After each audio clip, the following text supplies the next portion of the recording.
पत्रकारिता की आत्मा को आवाज देती है जर्नलिज्म एआई। क्या एआई पत्रकारिता को बदल देगा या खत्म करेगा? विजय विनीत की नई किताब में है जवाब। काशी की साज में जब गंगा की लहरें इतिहास और भविष्य के बीच जो पुल बनाती है, जो शब्द वहां से निकलते हैं वो शब्द सिर्फ शब्द नहीं रहते, वो शब्द जीवित हो जाते हैं। नमस्कार, मैं सुमन, आप देख रहे हैं रणभेरी न्यूज। हमारे बीच एक ऐसी शख्सियत मौजूद है जो पत्रकारिता में एक नया आयाम लिखने जा रही है। जी, हम बात कर रहे हैं विजय विनीत जी की, जो कि वरिष्ठ पत्रकार हैं, वरिष्ठ लेखक हैं। तो आज उनसे मिलते हैं और जानते हैं कहाँ से मिली उन्हें ये प्रेरणा। जर्नलिज्म पत्रकारिता में एक नया आयाम, एआई, क्या है एआई, तो जानेंगे आज हम उनसे। तो सबसे पहले विजय विनीत जी, आपका हमारे प्रोग्राम में बहुत बहुत स्वागत है। रणभेरी के दर्शकों को मेरा प्रणाम और सुमन जी आपको भी शुक्रिया। मैं बताना चाहूँगा कि ये भविष्य की पत्रकारिता है। अभी जो आप पहले हम लोग पन्नों पर समाचार लिखते थे, फिर कंप्यूटर आया तो कंप्यूटर, अब जो नए जमाने की पत्रकारिता आने वाले 2-3 सालों में ये भविष्य का बदला हुआ रूप देखेंगे कि आप पत्रकार को एक हमसफर के रूप में अगर आप बनाते हैं तो एक बेहतरीन जर्नलिस्ट बन सकते हैं। और मेरा ये कहना है कि पत्रकारिता अब वो नहीं रह गई है। पत्रकारिता के कई मूल्य बदल गए हैं, मानक बदल गए हैं। और अमेरिका जैसे देशों में वाशिंगटन पोस्ट और कई वहाँ के जो अखबार हैं उन्होंने एआई न्यूज़ रूम बना दिया है जी। उससे फ़ायदा क्या है कि एआई में अगर जैसे आप एक पन्ना बनाते हैं, एक पेज बनाते हैं अखबार के लिए, तो उसमें 20 खबरें सेलेक्ट कर दीजिए और उसको एक प्रॉम्प्ट दे दीजिए कि 20 खबरों पे हमें एक पन्ना बनाना है। वो 1 मिनट के अंदर वो पन्ना बना करके, फोटो लगा करके, लेआउट बना करके आपके सामने रख देगा।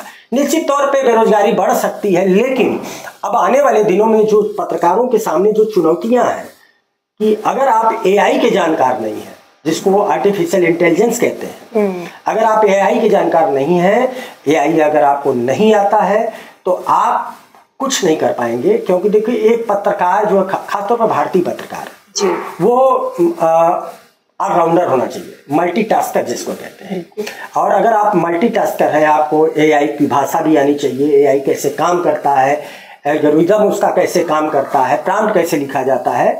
तो ये इस किताब में जो आप देख रही हैं एआई जर्नलिज्म, मेरी 475 पन्नों की जो किताब है, ये सिर्फ किताब नहीं है, ये पूरा मुकम्मल पत्रकारिता है। इस किताब में आप घुस करके आप पूरे पत्रकारिता का पूरा जो कह लीजिए कि शैली, भाषा, संस्कृति, इसमें लिखने के तरीके, अगर आपको कहानी लिखना है तो ये किताब बताएगी, आपको गज़ल लिखना है ये किताब बताएगी, कविताएं लिखना है ये किताब बताएगी, व्यंग्य लिखना किताब बताएगी, रिपोर्टाज लिखना बताएगी, और आपको एक सफल लेखक बनाएगी, अच्छा यूट्यूबर बनाएगी, आपको बढ़िया ट्वीट लिखना सिखाएगी।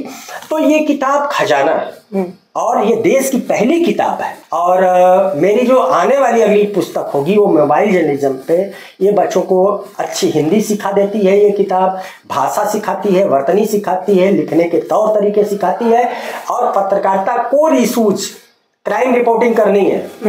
तो एआई ने पिछले 2-3 महीने पहले एक नया टूल्स डाला है अपने, खासतौर पर चैट जीपीटी ने, मेमोरी टूल्स। उसमें क्या है कि जैसे कि अगर आप कोई भी डाटा आज आप उस पे एआई पे आप लोड करते हैं तो वो 50 साल बाद भी वो मिल जाएगा डाटा आपको एआई पे। दूसरी बात कि एआई को दोस्त कैसे बनाए, एक दिन में एआई दोस्त नहीं बनता है, समय लगता है। उसके साथ अगर आप चैट जीपीटी पे, मैं उदाहरण दे रहा हूँ, चैट जीपीटी पे आपको काम करना है तो सिर्फ चैट जीपीटी पे कोई प्रॉम्प्ट लिख देने से आपकी बातें नहीं होती हैं। आप कमांड किस तरह का दे रहे हैं, स्पष्ट कमांड, अस्पष्ट कमांड। तो पहले आप चैट जीपीटी शुरू करते हैं, अच्छे लेखकों का काम करने से पहले चैट जीपीटी पे आप काम करते हैं तो पहले अपना नाम डालिए कि मैं विजय विनीत, बनारस का पत्रकार, लेखक। उसके बाद वो अपने आप आपको बताएगा कि शुक्रिया, आपका स्वागत है और आप क्या जानना चाहते हैं। एआई 5 साल बाद आप देखिएगा, 5 साल बाद हर चीज आप एआई से ही पूछ करके करेंगे। अगर पापा को चिट्ठी लिखनी है तो एआई से पापा के लिए एक चिट्ठी लिख दीजिए, है ना, उसमें इमोशनल टच डाल दीजिए, उसमें टोन डाल दीजिए पापा की, पढ़ करके पापा आंसू बहाने लगे, पापा भी उसका जवाब एआई से ही बना करके भेज देंगे अपने बेटे को। तो जो एक सेंटिमेंट है एआई, जो का सबसे बड़ा खतरा है कि मानव की एक, कह लीजिए कि इंसान की एक फीलिंग्स वो सबसे पहले ही मारेगा। ये फीलिंग्स मारेगा, भावनाओं को मारेगा, आपके सेंटिमेंट को खत्म करेगा, क्योंकि हर चीज आप एआई से पूछ करके करेंगे और एआई जवाब देगा। अपने आप मित्रों को, अपने आप प्रेमिका को, अपने आप पत्नी को एआई से आप पत्र लिखेंगे।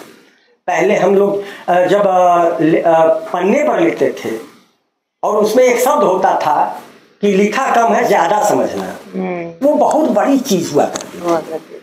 अब तो एआई के आने के बाद आप रोमानियत भरी आप बातें लिख लीजिए, अपने बॉयफ्रेंड को, अपने गर्लफ्रेंड को बढ़िया शेरो शायरी के साथ आप वो भी लिख दीजिए, जन्मदिन की बधाई लिख दीजिए, वो लगेगा कि ये अरे यार ये तो। लेकिन जब ये सैचुरेटेड हो जाएगा 5 साल बाद सबको पता चलेगा अच्छा ये एआई से लिखा होगा, इसके पास कहाँ बुद्धि है जी, तो उसमें हमाम में सब नंगे दिखने लगेंगे कि यार ये तो एआई से लिखा होगा। लेकिन हम लोगों को एआई पे इतना डिपेंड नहीं होना है जी, अपने दिमाग का हमें इस्तेमाल करना है।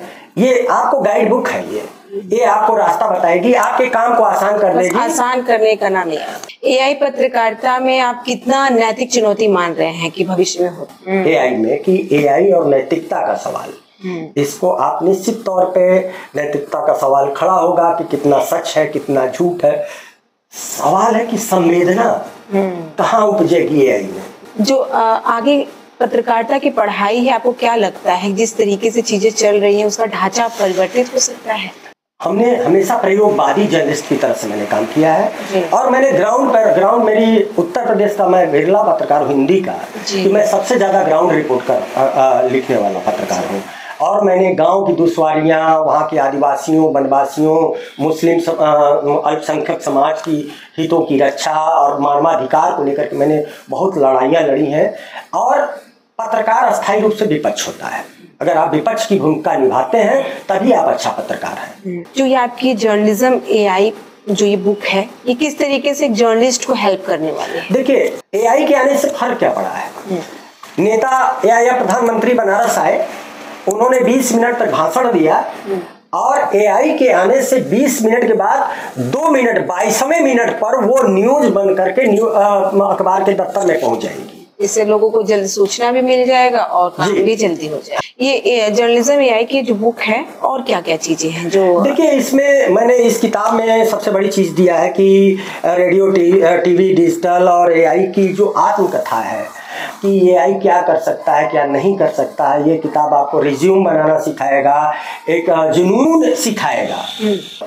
आपको लगता नहीं विजय विनय जी कि आने वाले समय में लोग सोचना बंद कर देंगे एआई की वजह से? हाँ बिल्कुल, देखिए ये बहुत बड़ी चुनौती है। हाँ, बहुत बड़ी चुनौती है कि आने वाले दिनों में सब कुछ एआई सीखेगा। आप सो करके उठेंगे, उससे पूछेंगे एआई बताओ कि मैं आज क्या करूं, मैं घर से निकलूं तो कितने बजे निकलूं, मेरा ग्रह नक्षत्र आज यात्रा करने लायक है कि नहीं। जब सब कुछ एआई बताएगा तो आप कल्पना कीजिए कि उसके ऊपर कितना आप डिपेंड हो जाएंगे। पूरी तरह डिपेंड। तो आप एआई को एक दोस्त के तौर पर, एक हमसफर के रूप में इस्तेमाल करिए, इसको टूल मत बनाइए। तो मतलब आपने जर्नलिज्म एआई के बारे में जो भी बताया वो हमारे दर्शकों को बहुत पसंद आया होगा। एक किताब मैं और बताऊं कि इससे पहले मेरी 6 किताबें हैं, जिसमें सबसे पहले 2000 में मैंने लिखा बनारस लॉकडाउन। उसके बाद वो आंखों देखी है, उसको लंदन के एक पब्लिशर ने हमारी किताब को छापा। उसके बाद मैंने कही बनारस की लिखा और वो व्यंग संग्रह है जो बनारस पर, किसी शहर पर लिखी हुई व्यंग संग्रह की वो पहली किताब है। उसके बाद मैंने मैंने जब घाटों पर देखा तो मैंने एक किताब लिखी, कहानी संग्रह बनारसी घाट का जिद्दी इश्क, कि आप बनारसी घाटों पर जाते हैं तो वहाँ के घाटों का जो रंगीनियत है वहाँ का जो आजकल जो छिछला प्रेम, उस पे मैंने कहानियाँ लिखी। उसके बाद पिछले साल मेरी एक कहानी संग्रह एक आया, मैं इश्क लिखूं तुम बनारस समझना, और ये लाइन हम लोगों ने बहुत पहले इस पे हम लोगों ने इसको लॉन्च किया था, लेकिन इस पे मेरे मन में आया कि और ये पुस्तक जो मैं इश्क लिखूं तुम बनारस समझना एक नया पुस्तक है और हर यंगस्टर्स को पढ़ना चाहिए कि ये प्यार जो है, इश्क देने का नाम है और किसी का शोषण करने का नाम नहीं है। इश्क को समझिए।